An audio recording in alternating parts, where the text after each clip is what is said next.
Bonjour à tous, j'espère que vous allez bien. Bienvenue dans une nouvelle chronique de la bibliothèque de poche. Je suis ravie de vous retrouver ce dimanche. Alors, vraiment merci beaucoup pour tous les encouragements et les retours positifs que j'ai eu encore une fois. Ça me fait vraiment plaisir. Si vous n'avez pas vu ma dernière vidéo sur le livre de Gisèle Halimi, n'hésitez pas à aller la voir. Sinon, on continue avec celle-là. C'est parti, c'est un livre sur le transhumanisme, le Mexique, les États-Unis. C'est l'invention des corps de Pierre Ducrozet. Mais alors, qui est Pierre Ducrozet? C'est un auteur que j'ai eu la chance de rencontrer il n'y a pas longtemps, c'est en 2018. Et en fait, son livre, donc l'invention des corps, avait été sélectionné pour le baccalauréat 2018 de français. Et notre professeur de l'époque, en fait, avait organisé une sorte d'échange par Skype avec lui, puisqu'il habite à Barcelone. Et j'avais trouvé ça absolument fantastique, c'est-à-dire qu'il nous avait raconté des petites histoires, des anecdotes sur l'écriture du livre et ce que c'était pour lui le métier d'écrivain. Et c'est ce qui me pousse aussi aujourd'hui à faire la critique de ce livre. Donc, il est célèbre pour 3 livres qui sont parus chez Grasset. Donc c'est Requiem pour Lola Rouge en 2010, Une vie qu'on voulait en 2013 et Heroica en 2015. L'histoire, c'est celle d'un jeune Mexicain, Alvaro. Il est alors passionné de technologie, d'informatique, et alors pour lui, jusque-là, ça se résumait en fait que à des petits coups, craquer des comptes Facebook, Twitter, et en fait il va devenir professeur d'informatique. Et un jour, alors qu'il était en sortie avec ses étudiants en bus, dans un coin pas très bien famé du Mexique, ils se font attaquer par un gang. Et alors le gang mitraille le bus. La plupart des élèves sont tués, il est un des seuls rescapés.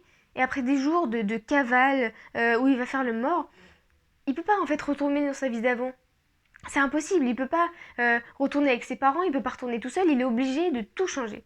Et il est dans une sorte de crise identitaire existentielle, il sait pas qui il sait plus où il est perdu, il est tout seul, et en fait, il va traverser la frontière du Mexique jusqu'aux États-Unis, donc illégalement, et il va faire là-bas la rencontre donc d'Adèle, qui est une jeune chercheuse. Alors elle fait plus des expériences avec des cellules, des souches pour transformer des organes, et donc des transhumanistes de la Silicon Valley.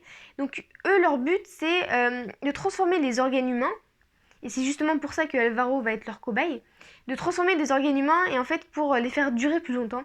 Et c'est dans une sorte de spirale infernale de transhumanisme et aussi de quête de lui-même que Alvaro va être confronté. Alors maintenant, je vais vous lire un petit extrait qui pour moi est vraiment crucial dans l'histoire. C'est le moment où Alvaro a été en fait capturé par le gang. Ils sont dans leur camion. Ses élèves ont été massacrés, ont été tués. Et lui est tout seul face à lui-même. Ses menottes lui brûlent les poignets. Devant les roues, les chaussures jettent les amas de chair dans des sacs en plastique noir. Pas faire un geste, non. Pas essayer, rien. Le mort, faire le mort. Il plante sa tête dans la terre et ne bouge plus. Les bras tirent les sacs vers l'avant. La porte du camion claque. Des gars hurlent dans les sacs. Alors un truc monte en lui, animal. Il a la tête dans la mort et c'est un goût de terre. Puis les pas s'éloignent. Il tombe à nouveau. Pleine nuit. Souffle frais sur lui. Membres tordus, le nez qui goutte et le sang séché partout. Pas de bruit autour. Toujours le camion au-dessus de lui. Alors quelques sons maintenant, loin. Il roule sur le côté. Craquement d'épaule. 3 tours, et c'est l'immense nuit qui l'entoure. Il ouvre grand la bouche, avale tout. De l'air noir entre en force, il en tousse.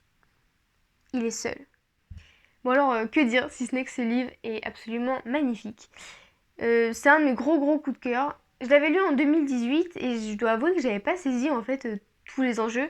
C'est en le relisant que j'ai compris à quel point il était fort et puissant. À la fois justement à travers l'histoire d'Alvaro, parce qu'à travers tous les bouleversements de sa vie, ça donne un courage de vivre incroyable. Et aussi à travers le style d'écriture de Pierre Ducrozet, parce que faut savoir que c'est un auteur, quand il écrit, il nous emporte avec lui. Et donc, quand on commence ce livre, c'est impossible de s'arrêter. Donc je vous le conseille à 100%. Donc n'hésitez pas à l'acheter, c'est un livre incroyable. Ben voilà, j'espère que ça vous aura plu. Ce livre, c'était vraiment, comme je l'ai dit avant, un de mes gros coups de cœur. Et je savais qu'il fallait que je le mette dans les premiers livres que j'allais présenter dans ma chaîne parce que je l'ai tellement aimé, je voulais un peu rendre hommage à ce livre. Donc j'espère que ça vous aura plu. Si ça vous a plu, n'hésitez pas à partager surtout. Et puis si vous avez des questions sur le livre, n'hésitez pas à m'écrire, vraiment je suis disponible. Donc j'espère à très vite pour une nouvelle présentation de livre. À très bientôt.